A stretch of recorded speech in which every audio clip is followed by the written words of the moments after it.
Aujourd'hui, nous allons nous intéresser à la question qu'est-ce qui rend la prière efficace? Mais avant cela, abonnez-vous, partagez au maximum.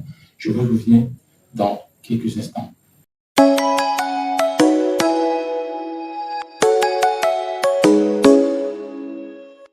Qu'est-ce qui rend la prière efficace? La première chose à savoir, en ce qui concerne l'efficacité dans la prière, c'est Jean 14, verset 13 à 14. Là, il est écrit: et tout ce que vous demanderez en mon nom, je le ferai afin que le Père soit glorifié dans le Fils. Si vous demandez en mon nom quelque chose, je le ferai. Demander au nom du Seigneur veut dire demander avec l'autorité de Jésus-Christ. Cela veut encore dire demander au Père en tant que représentant de Jésus-Christ, ou alors demander au Père comme si c'était Jésus-Christ lui-même qui demandait au Père.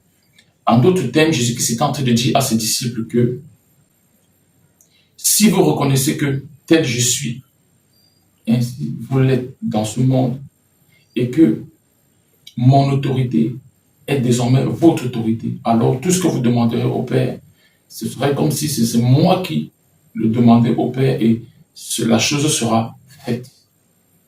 Voilà ce que Jésus-Christ voulait faire comprendre à ses disciples. Une petite précision à faire. Demander au nom de Jésus-Christ ne veut pas nécessairement dire une prière et la ponctuer avec le groupe de mots ou la formule au nom de Jésus-Christ. Que vous disiez au nom de Jésus-Christ ou pas dans votre prière, le plus important, c'est de toujours vous demander en tant que qui est-ce que vous demandez au Père, en tant que qui est-ce que vous faites votre prière. Autre précision à faire. Demander en tant que représentant de Jésus-Christ, c'est demander en tant que fils de Dieu ou représentant du Fils de Dieu. Parce que nous sommes des fils dans le Fils. Nous sommes des fils dans le Christ. Une autre chose à savoir concernant l'efficacité de la prière se trouve dans Jean 11, versets 41 à 44. Là, il est écrit: ils ôtèrent donc la pierre de dessus le lieu où le mort était lâché, était couché.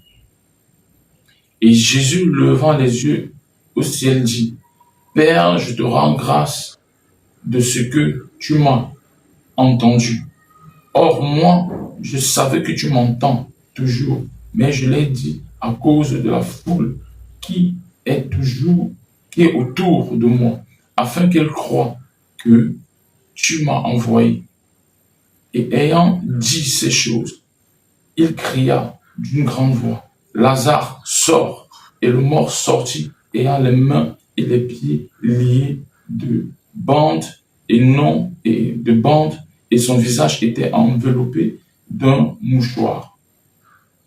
Jésus leur dit: déliez-le et laissez-le aller. Jésus-Christ, en s'adressant au Père, savait qu'il allait être entendu par lui et que de toutes les façons, il était toujours entendu par son Père.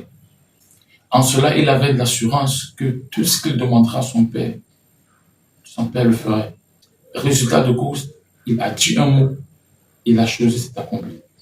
Il a dit un mot et la chose s'est faite. Il est dit que Jésus-Christ a rendu grâce au Père de ce que ce dernier l'avait entendu. Jésus-Christ n'avait pas encore dit sa demande au Père, mais se comportait déjà comme quelqu'un qui l'avait fait au point de se voir déjà exaucé avant même l'exaucement. Pourquoi? Parce qu'avant même de demander, Jésus savait que le Père connaissait déjà son intention et le sujet de sa demande. Paul dit dans Philippiens 4, 6, je lis: ne vous inquiétez de rien, mais en toute chose, faites connaître vos requêtes à Dieu par la prière et la supplication avec action de grâce. Autrement dit, quelle que soit la préoccupation que vous exprimez à Dieu par la prière, rendez-lui grâce parce que vous êtes déjà exaucé. Une dernière chose à savoir se trouve dans Jacques chapitre 4, verset 1 à 3. Là, il est écrit: d'où viennent parmi vous les guerres et les querelles? N'est-ce pas de vos plaisirs qui combattent dans vos membres. Vous convoitez et vous ne possédez pas. Vous assassinez, vous êtes jaloux et vous ne pouvez rien obtenir. Vous combattez et vous faites la guerre. Vous n'avez pas ce que vous désirez parce que vous ne demandez pas. Vous demandez et vous ne recevez pas parce que vous demandez mal, afin de tout gaspiller par vos plaisirs. Il y a dans nos membres des plaisirs et des passions qui se combattent ou qui nous combattent. Ces plaisirs et ces passions peuvent être, entre autres, la calomnie, la jalousie, les meurtres, la vengeance, etc. Nous pouvons comprendre au verset 3 que Jacques est en train de dire autrement que tout ce que vous demanderez au Père pour assouvir les plaisirs, vos plaisirs et vos passions, cela ne vous sera jamais accordé. On peut donc conclure en disant que votre prière sera efficace. Si vous la faites, quelle que soit la situation, quelle que soit la circonstance, quel que soit le temps, quel que soit le lieu, en tant que le Seigneur lui-même. Si vous le représentez, ou si vous faites la prière en tant que la personne, celui ou celle qui représente le Seigneur, oui, votre prière sera efficace. En 2, votre prière sera efficace si ce que vous demandez, vous le faites comme en ayant à l'esprit que cela est déjà accompli, tout en rendant grâce à Dieu. Je vais vous donner un exemple. Vous voulez une nouvelle voiture, vous dites, Seigneur, je te rends grâce parce que tu m'as donné cette voiture que j'ai envie de voir et j'ai envie de conduire. Amen. En 3, rassurez-vous que votre demande n'est pas faite pour assouvir ou pour accomplir vos plaisirs et vos désirs, vos passions qui combattent dans vos membres. Ces 3 éléments sont très importants à avoir à l'esprit pour espérer avoir une prière qui soit efficace.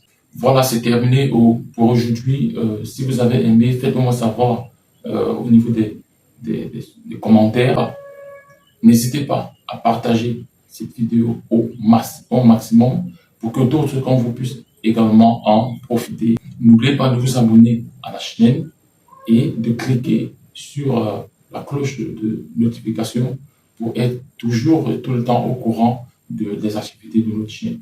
Je vous dis à bientôt.